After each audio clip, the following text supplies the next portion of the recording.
Good morning, everyone, on this beautiful day before Labor Day. Welcome to the Unity Center of West Lynn. My name is Joanne Carruthers, and I'm your service assistant today. We welcome each one of you today. In Unity, each of us dwells in spirit, and each of us is here today by divine appointment. If you're new to Unity or Unity of West Lynn, we invite you to visit our information-filled website, www.worldhealing.org. And now our center's mission. The Unity Center is a ministry where people of all ages, backgrounds, and beliefs celebrate the one common spiritual thread that lives in every heart. Our speaker today is Reverend Julie Applegate, our new transition minister, who will open our Sunday celebration with a prayer. Thank you, Joanne, and good morning. Oh, yeah, let's come together this morning. And as we do that, just hold in our hearts all those who have asked for prayer. And I'm particularly thinking this morning of our friends in California and other places where there's so much fire going on. It's just a tragic situation for those people. So knowing that Spirit is there present. Okay, so let's just take a deep breath together, let go of all that has been going on, will be going on in our life. We can pick back up whatever we want when we want, but for this moment, let us let Spirit be our total reality together in oneness, recognizing the infinite intelligence that permeates this universe, that this infinite intelligence invests itself in all life, acts as a guiding force for the perfect unfoldment of the divine pattern in all life, and knowing that it, by its very nature, invests itself in each one of our lives and activities. I speak my word from the power of that presence in me. I affirm that each one of us today hears what we need to hear, is imbued with the wisdom and love of all that is. So in deep gratitude for this, I release these words of truth to the law of mind, anticipating wisdom, guidance, love, and perfect outcome. And so it is.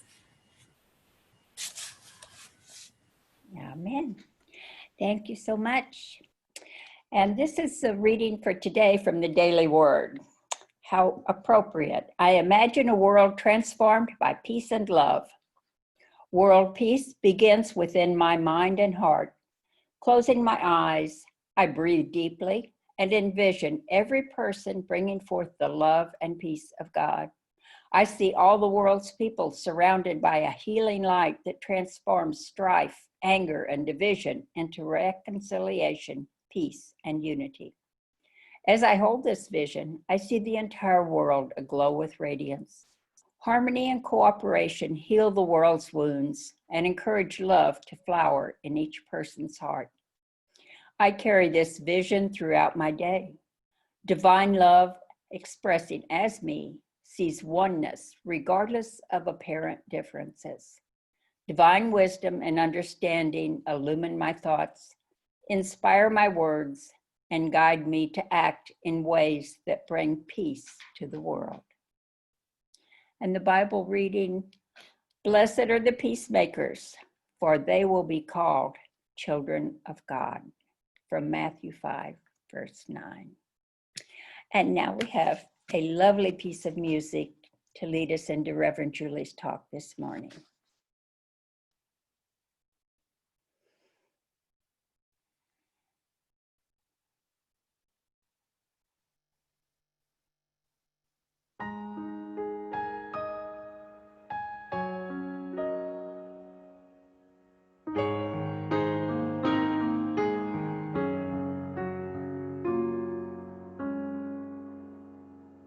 This inner space has the power to set me free. It's the cavern of creation and the truth of you and me. This inner space, an eternity of time. It's the moment of the holy now and the allness that is mine.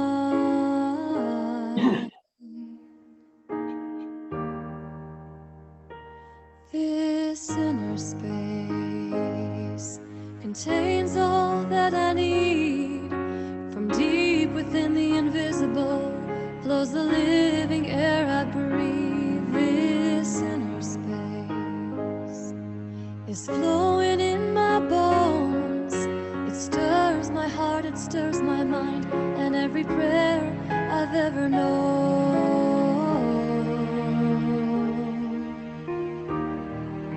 And I say, breathe,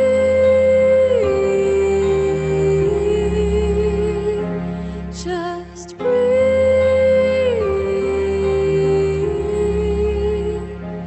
Now breathe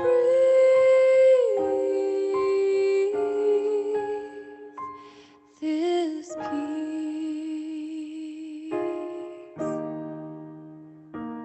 This inner space is the ocean of your soul.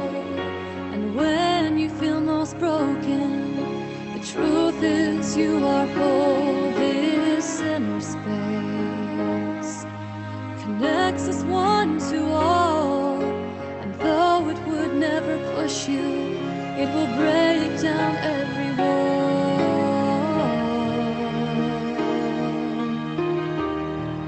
So I say, breathe,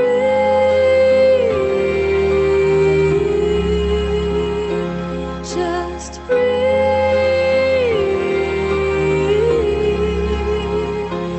Now breathe this peace.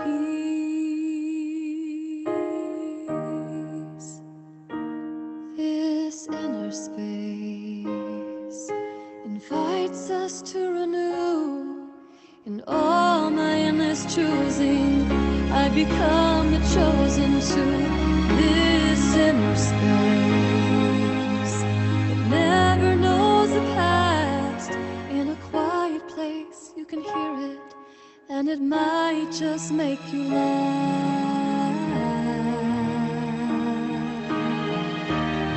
So I say, breathe,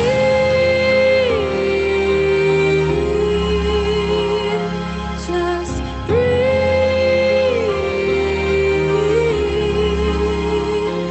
Now breathe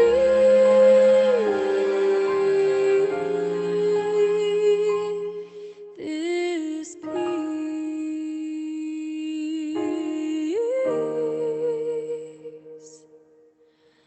of this inner space.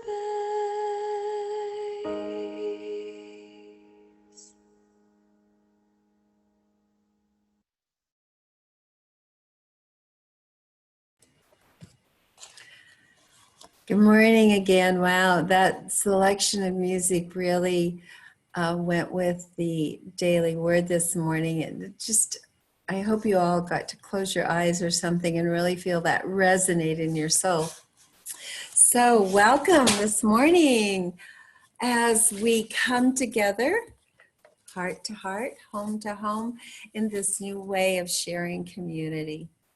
So the talk this morning is on faith and guidance, faith as a directive force in our life. And faith, how do we use our faith in turbulent times and turbulent times in our own life? So in counseling and groups and in conversations, I am seeing a level of pain and divisiveness and violence and suffering in our whole country, all of us. So as a minister, I'm often in these times asked what to do. How do we approach our current reality?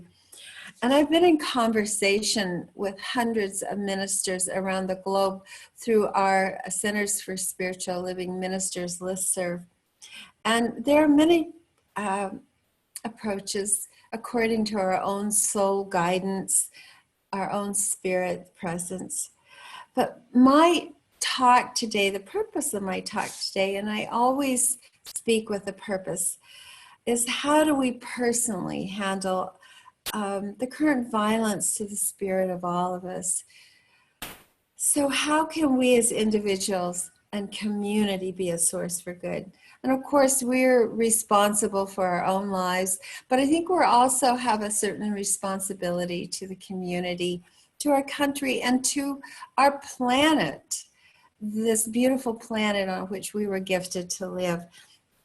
We are not the first people to experience challenges, and we won't be the last. It just seems to be this human condition. And we talk about evolutionary progress, an upward movement of consciousness and spirituality. But guys, this is not a given. It takes each one of us participating. So the question is, we might ask ourselves, what can I do?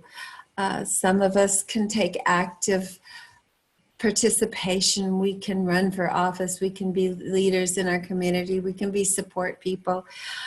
But what about us as a spiritual community? What can be our focus? And each one of us, of course, has to figure this out for ourselves. But there is one thing that we can do, and that is to pray. Nancy and I were talking about the necessity of this the other day, and this is kind of what motivated me to look deeply into this week. It just has been on my mind about what can we do. And we talked about praying. Jesus said, or is reported to have said, if you have faith like a grain, a seed of mustard, which evidently is an extremely small seed, then you can say to that mountain over there, move, and it will move. Nothing will be impossible to you. And of course, he wasn't talking about a literal mountain. He was talking about the mountains in our soul, a parable, the mountains in our world, the mountains in our life. So we're taught in New Thought a way of praying. Now, if we don't pray that way, it's not like we've done something wrong. But we do have a formula that's given to us, and it's an amazing thing because it provides a tool for training our thoughts and to be able to pray more effectively. By effectively, I mean clarifying our own mind.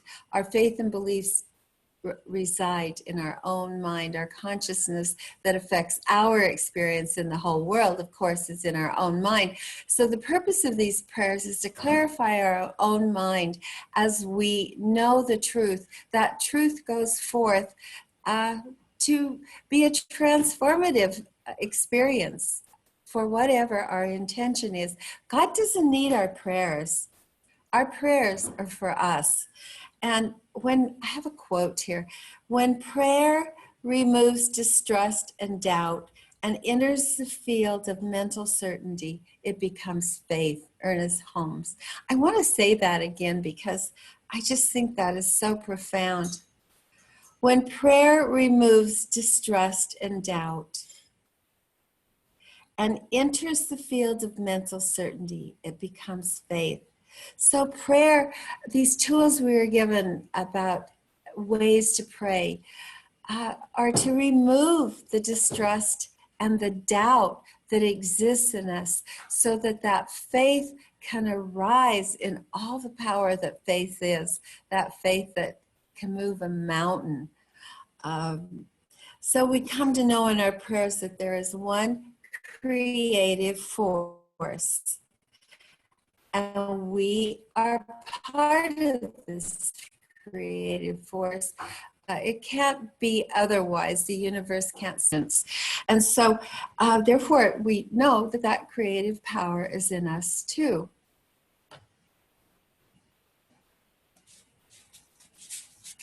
Jesus and others have said it's done unto us as we believe.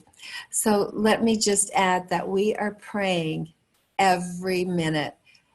Every minute we are having faith in something. Every habitual thought is in essence a prayer. And boy, that is something that I need to hold in mind about what am I thinking? Because my thoughts habitually held create a belief that creates the experience that I am having. So it's not just formal prayer. Everything that we think is in essence a prayer. And that bears for us to think about. It's kind of scary for me because I actually don't want all my thoughts to go out and form a habit and become a reality. But hey guys, we're humans, so it's a journey. It's a journey we're on, and yeah, maybe some of us it'll be a longer journey than another. So when I talk about prayer, though, we're usually talking about intentionally affirming, not our just general thoughts that pass through our head during the day, but the intentional affirming of what we want. It's an imperative that our thoughts then are what we really want to manifest. And so that's why we call it affirmative prayer. We hold an intention and affirm what we really want, affirm into the law of mind that goes forth and returns to us, magnified in our own life. So while not sticking our heads in the sand and denying what's happening in our life or our country or our world or everywhere, we must know that there is a power for good in the universe, and we can use it and we can have it. That good is truly ours, but it's ours to unfold. And so, what you and I are experiencing in our individual life or our collective community life or our life of the world, we can change it. We have the power to change it. It's not necessarily easy in our own life or anywhere else, but we have to remember that we're not stuck where we are, that we absolutely have the power to change us. We can move from fear to faith.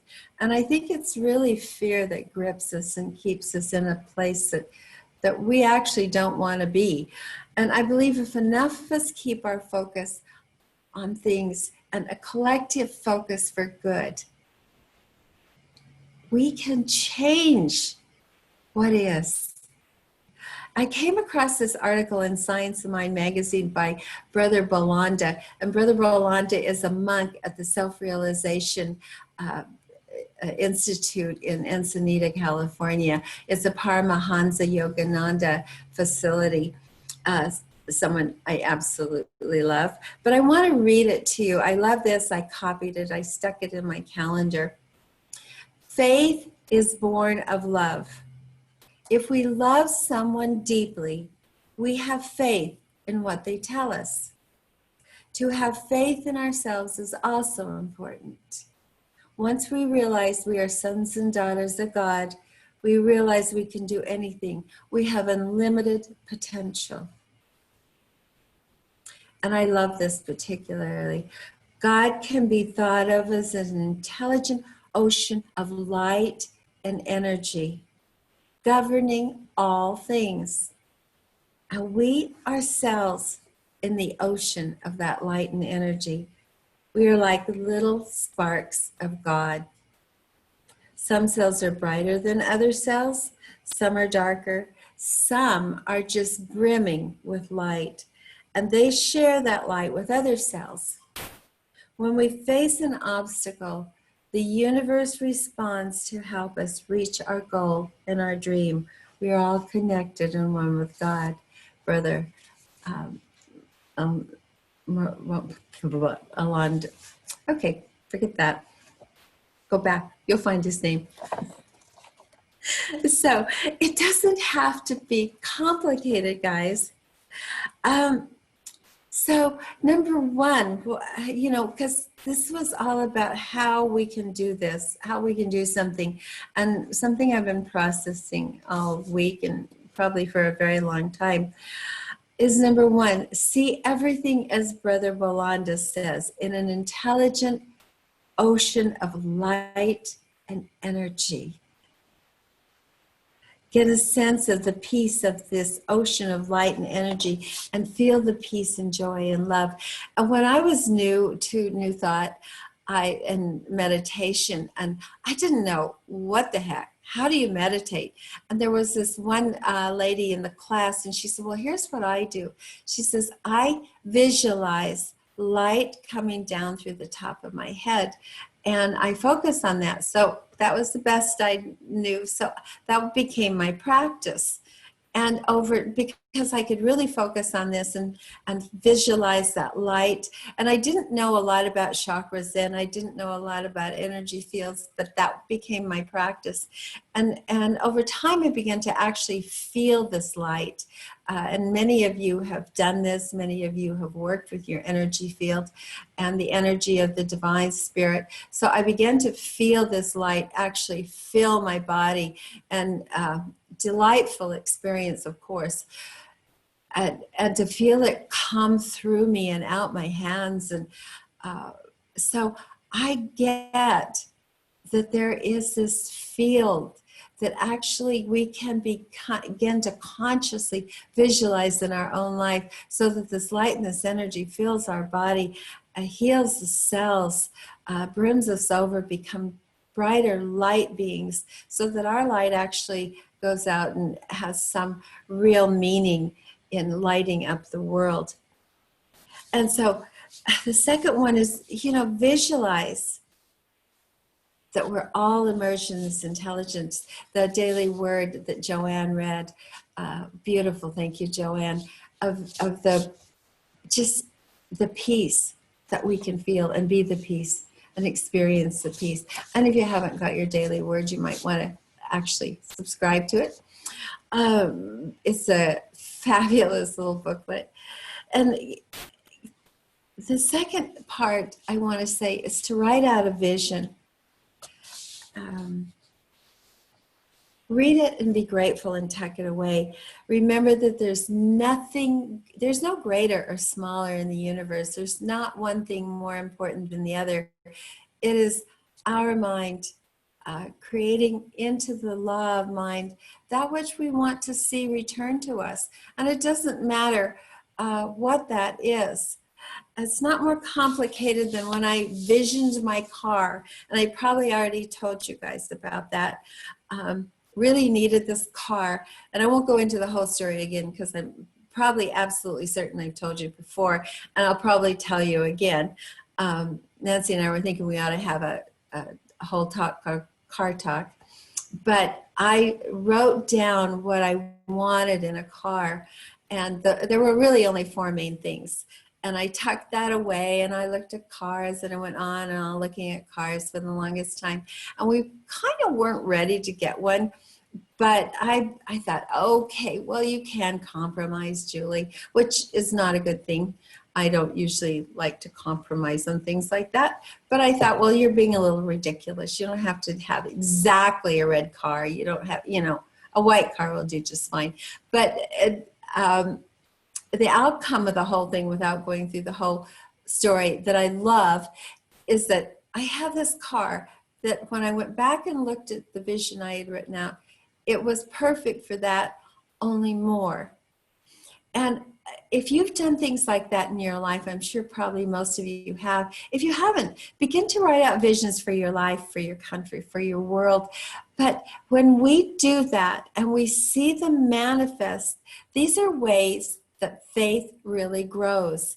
Now I'm to the point where if I write something out and I hold it, it's going to be that or something better. If it's a good for me, a good for everything,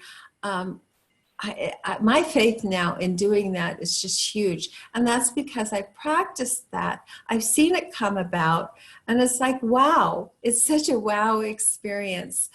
I love it. I love to hold it for other people because I really believe that. And a lot of times we write out these things and then we say, oh, it's not possible. And then, of course, what do we get? It's not possible. So the second thing I really encourage all of us to do is to write out a vision for whatever it is, but a vision we can even hold together. Because I started this at looking at the pain that we're experiencing, many, many people in our current reality in our country. And because people have come to me and said, what can I do? As we write that out and hold that vision for peace and really, really begin to walk that. And I understand discouragement and frustration. I'm not saying I don't have those feelings, but I know that we are not impotent. We are powerful beings immersed in the mind of an intelligent universe. We are divine beings with the power of creative thought. And light can overcome darkness. We go in a dark room and flip on a light. So each one of us has this light in our very cells. It is the life of our cells. Science has seen light emerging from our bodies and from our individual cells. And as we become more immersed in this light, as we embody more the presence of love and peace and power in our own life, acknowledging our discouragements, acknowledging our pain, acknowledging the frustration and all that goes on, but knowing that underneath all of that, we are greater than that. And we can let that light be in us and truly let our light shine into the darkness. So I invite us as a community this week, we have to have homework, to practice these things. And to let our own light shine out into the world, to do something, to be something. So, wow. It frees me from frustration to know that I have the power to do something. And perhaps our power of prayer and beingness and bringing the light is more powerful than anything in the world. I believe it actually is. And when we come together as a collective consciousness, I think we have a lot of power for good in the world. So I just want to say to you, namaste, and take this with us this week and at all times. And we can, I'm not going to end with a prayer right now. I'm just going to invite us to just be still for a moment and breathe deeply. And to visualize the light. See, often spirit as light, an amazing, beautiful light pouring into our bodies through the crowns of our head. For those of you who speak in energy language, through our crown chakra, down through our heads and necks, and in, out through our arms and hands. Our hands are powerful energy fields that actually are healing mechanisms. And then feel that light go down into your own body, through your torso, down into your legs, grounding into our beautiful, fabulous Mother Earth. Experiencing that oneness of the light of God, the light of Spirit, flowing through you. And then just open your arms and allow that light energy, which is the force of the divine, to be released through your hands out into the world with divine intention, And some of you I know can actually feel that. And I am so grateful for this power. That in the midst of it all, I know that there is a power for good and I can use it. And so it is. Amen. Have a wonderful week.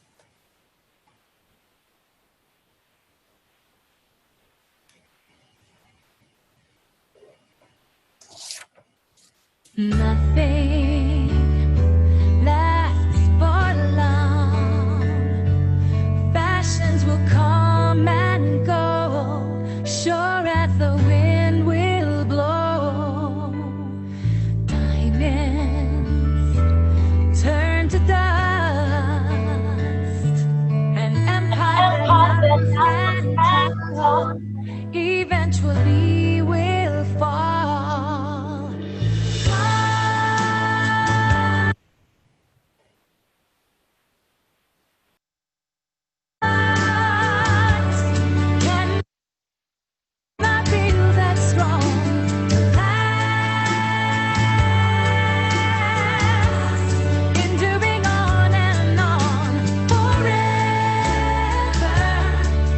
To stand the test of time.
Thank you, Reverend Julie.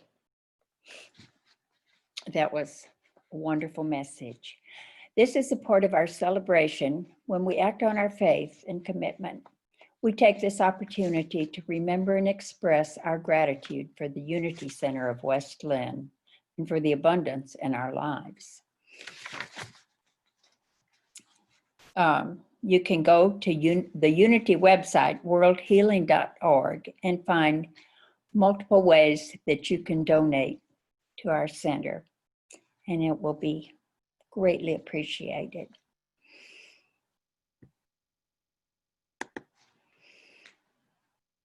Our intention, this is our intention and vision for the Unity Center in our 30th year. Spirit-led, we are co-creating a vibrant, inclusive ministry, welcoming and supporting everyone on their spiritual journey. And as we bless our offering, together we bless your gifts and offering, and we say, God's love in me blesses and multiplies all that I am, all that I give, and all that I receive. Thank you, God.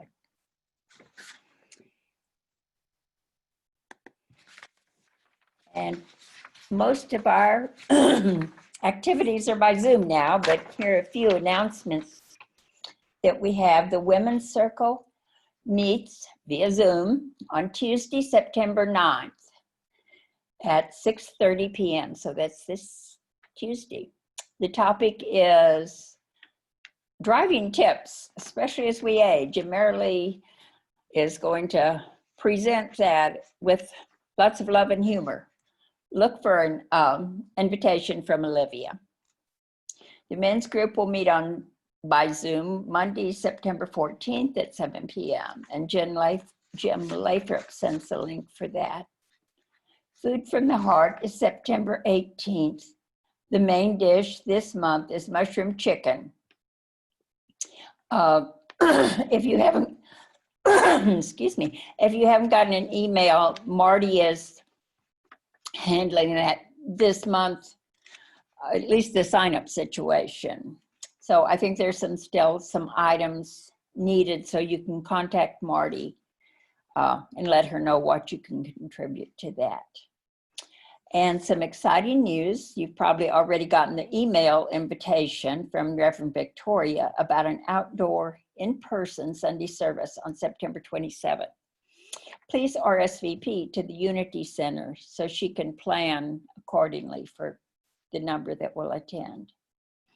And finally, please stay today after this service to give your opinions about our future service time, 10 o'clock, 11 o'clock, 10:30, what you would like, what works best for you.